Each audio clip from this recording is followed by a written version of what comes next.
did my BE in Civil in Horizon College of Engineering and passed out year is 2022.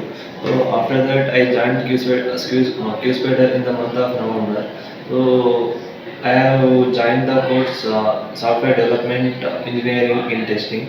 So in this course I have learned manual SQL and Java Selenium.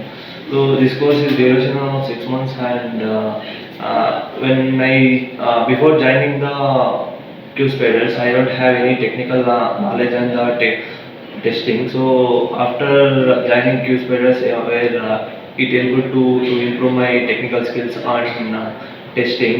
So and I'm thankful to all the people who are involved in this journey, and I'm especially heartful thankful to the Chidambaram sir where he helped in each and everything. If I if I face any problems, so he helped in that things and from Qspiders, I got 18 requirements in that 4 got scheduled, and in the fourth one, I cleared the interview.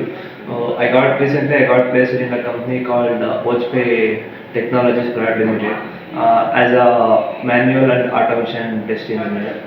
So, I'm thankful to all the faculties and HRs of Qspiders Hebbal.